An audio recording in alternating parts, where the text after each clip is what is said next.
A aposentadoria sempre foi uma conquista que representa alívio e proteção para você que trabalhou a vida inteira. No Brasil, ela é muito mais do que um direito trabalhista. Trata-se de um pilar de segurança financeira na mão de milhões de cidadãos. Mas será que essa conquista está segura? A história da aposentadoria no nosso país remonta ao início do século XX, após a criação da Lei Eloy Chaves, de 1923. Essa lei estruturou as primeiras caixas de aposentadorias e pensões, a CAPES, que era voltada inicialmente para o setor de ferroviários. Naquele momento, o Brasil passava pelo impacto da industrialização e surgia a necessidade de se proteger esses trabalhadores que muitas das vezes viviam em situação extremamente precária. Com o passar dos anos, esse sistema previdenciário evoluiu até o sistema que nós temos hoje, que é um sistema contributivo de tripartite, onde temos o empregado, o empregador e o governo. Contudo, nós estamos percebendo que com o passar dos anos, este sistema está fadado ao fracasso e está correndo grandes riscos. E diversos são os problemas. O primeiro problema que nós podemos elencar é o envelhecimento populacional. A expectativa de vida aumentou devido à grande evolução que nós tivemos na indústria farmacêutica, na medicina, conhecimentos de prevenção, exercícios físicos. Tudo isso tem nos ajudado a viver mais. E com isso, acabamos onerando ainda mais o sistema. Eu não sei se você já chegou a ver aí no Instagram, mas tem um post que viralizou uma época aí atrás, que colocou que num acidente uma moça de 40 anos faleceu e a notícia foi: idosa de 40 anos faleceu em acidente. Porque naquela época, 40 anos já era considerado idoso. Hoje a gente fala uma senhorita, uma mulher. Jamais a gente vai se dirigir a uma pessoa de 40 anos como idosa. E enquanto isso, enquanto a população está vivendo mais, nós temos um outro agravante que é o fato das famílias terem menos filhos, das mulheres não quererem ter filhos. E isso é uma realidade atual. Porque antigamente nós sabemos que os nossos pais, avós, bisavós, eles faziam filhos para ajudar na fazenda, ajudar no sítio. E hoje o filho ele não é mais considerado como um ajudante, e sim como um ônus. Ele vai te dar prejuízos durante toda a vida. Qualquer pessoa que trabalha com planejamento financeiro da família sabe que o pai e a mãe, ele já considera que o filho, ele é um passivo que vai estar sobre o comando da família até os seus 25, até 30 anos. E essa é uma realidade da geração atual. Então, antigamente se tinha filhos para ajudar em casa, para ajudar no sítio. Hoje não é mais assim, embora nós saibamos que existem muitas coisas envolvidas, não apenas ter um filho como um passivo, mas financeiramente sim, um filho é considerado um passivo. Então, nós temos uma redução das famílias que têm menos filhos. Hoje, o máximo que você vê uma família ter de quantidade de filhos é 3, muito dificilmente você vê passar disso, quando antigamente era 8, 10, porque todo mundo ajudava, era um ajudando o outro, ajudando na fazenda, ajudando na contribuição da renda familiar. E hoje não é mais assim. Então a gente vê essa quebra de costumes que também influenciam na aposentadoria. Outro problema é o déficit crescente de aposentados, enquanto que os contribuintes da aposentadoria está diminuindo. E por que está acontecendo isso? Também pela pejotização, porque nós percebemos que muitas das vezes, quando você faz as contas, é mais interessante trabalhar como PJ do que como CLT. E nesse sentido, diversas pessoas já vêm descobrindo isso, como por exemplo, antigamente nós tínhamos muitos motoboys trabalhando como CLT, ganhando de R$ 1.500 a R$ 2.000 por mês, enquanto que ele trabalhando como um PJ, uma pessoa, um MEI, ele consegue tirar muito mais do que isso, dobro até o triplo desse valor, trabalhando como PJ. Nesse sentido, ele recolhe muito menos INSS, porque o MEI ele tem uma alíquota fixa que é embutida naquele valor mensal que ele paga para ser um MEI. Então, a contribuição é muito reduzida, inclusive lá na frente ele vai colher o mínimo desta contribuição. E um outro ponto que nós não podemos deixar de fora é a corrupção do nosso país, que nós sabemos que nós vivemos num país muito corrupto, no qual nós tivemos um rombo bilionário do INSS recentemente e nada foi feito pelos nossos governantes, simplesmente nada, como se tivesse um grilinho cantando cri, cri, cri, nada aconteceu. Então, quer dizer, nós, contribuintes e futuros aposentados, vamos colher os frutos destes enormes rombos. Mas o que nós podemos fazer para mudar essa situação? Bom, nós apenas como contribuintes, nós podemos nos preparar e nos planejar com investimentos ou aposentadoria privada. É separar um valorzinho que, na minha opinião, deve ser no início do mês e não ao final, como muitas pessoas dizem, porque senão você não faz.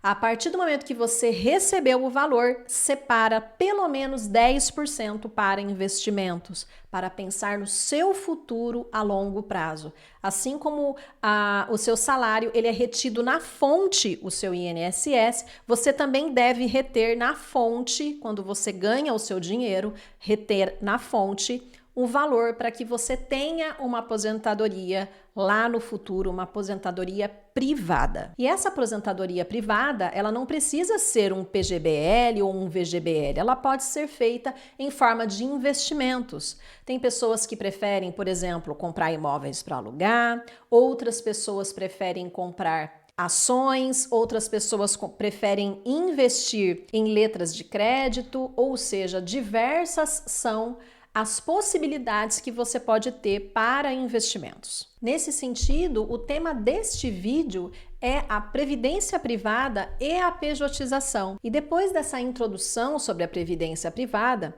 nós vamos falar um pouquinho sobre a pejotização e os prós e contras, porque muitas pessoas estão fazendo a pejotização, migrando do CLT para PJ, mas não estão se preocupando com a sua aposentadoria, o que é muito importante. Porque querendo ou não, muita gente não tem disciplina de guardar esse dinheiro. E quando você tem o valor retido na fonte, pronto. Você está com o dinheiro guardado. Você teria que ter esta disciplina que eu comentei, de guardar pelo menos 10% do seu salário, como se ele nem existisse. Esquece, é assim como se você tivesse sido tributado pelo governo, assim como a gente já está muito acostumado. Então, esta segurança que você vai ter do governo, já tirar de você ali, que nem uma mãe tira um doce na mão de uma criança, essa sensação, apesar de ser péssima, ela foi necessária lá no passado porque ninguém tinha educação financeira e as pessoas precisavam desses auxílios.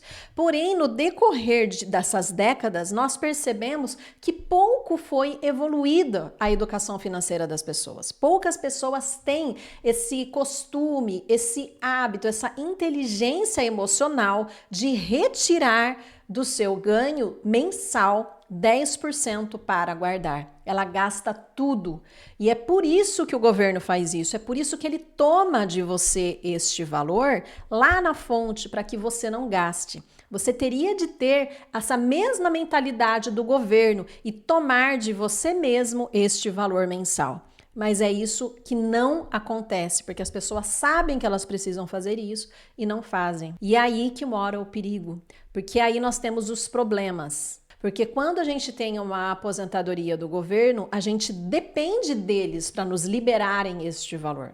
Se a previdência quebrada quebrar, nós não vamos receber nada. Temos que ter em mente que todos os governos que passam, eles fazem reforma na Previdência, porque sabe que está quebrando. O governo Lula mesmo já fez 2 reformas da Previdência, o governo Bolsonaro já fez uma reforma da Previdência e já estão falando que querem fazer mais reformas. Então, quer dizer, quando passa-se por esses períodos de reforma, há os períodos de transição, nos quais as pessoas são prejudicadas, porque ninguém tem direito adquirido na Previdência. Quando eles fazem essas reformas, todo mundo vai arcar com esses prejuízos. Então, quer dizer, você que pensa hoje, você mulher, que pensa hoje que vai se aposentar com 62 anos, e você homem hoje que pensa que vai se aposentar aos 65 anos, pode ser que você chegue, quando você tiver 62 homem e você tiver 60 mulher,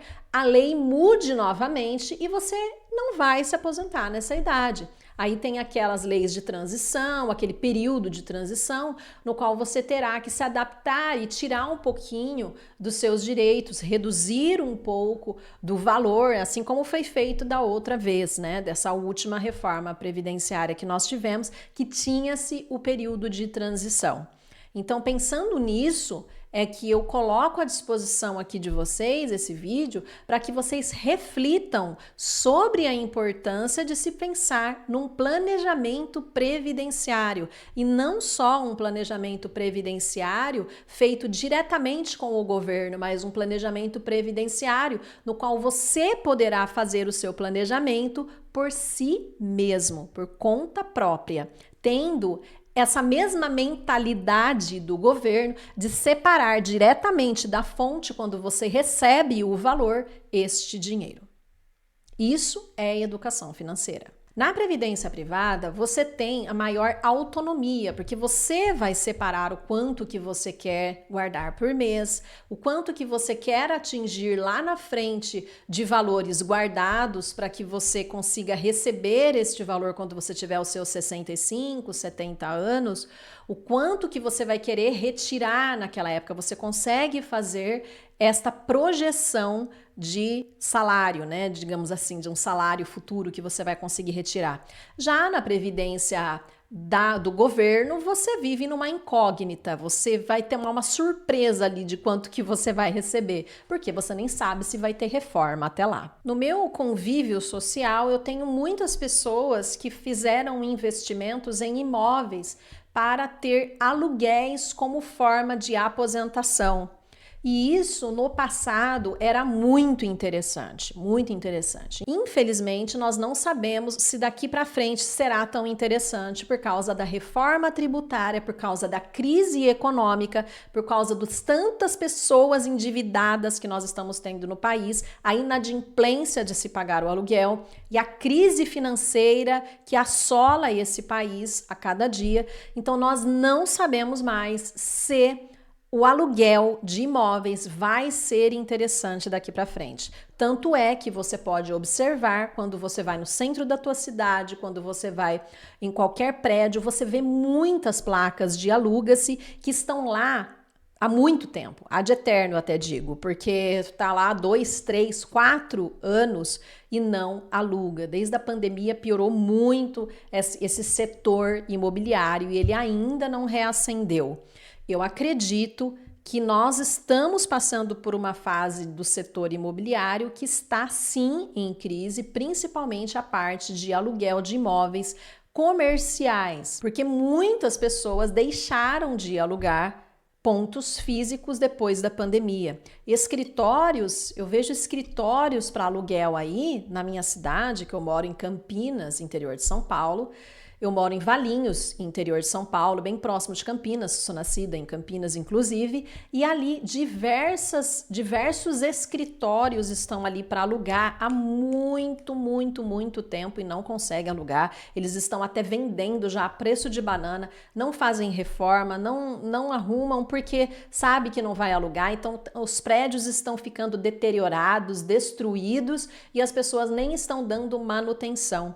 Então precisamos ficar alerta sobre o mercado imobiliário, porque talvez não seja mais inteligente você alugar um imóvel para pensar na sua aposentação, na sua aposentadoria ali na frente. Você que está assistindo esse vídeo, você tem imóvel alugado?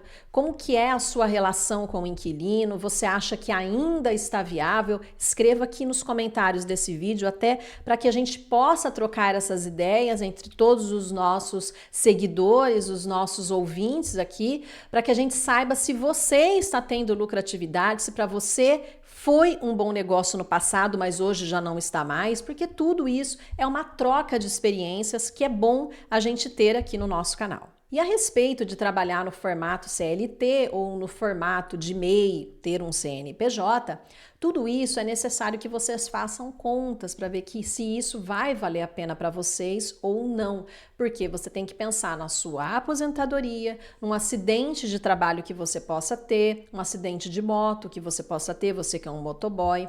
A não ser que você faça essa separação, esse recolhimento por fora, porque você pode pagar um carnê-leão ali e fazer tudo isso por fora, né? Então, pensando nisso, você pode fazer tanto pela previdência privada ou pela previdência social que nós temos aí do governo. Além disso, nós temos também as proteções do seguro. Muita gente não sabe, mas nós temos os seguros de vida. E o seguro de vida, ele não é só para no momento de morte, pode ser também no momento de acidente, no momento de doença.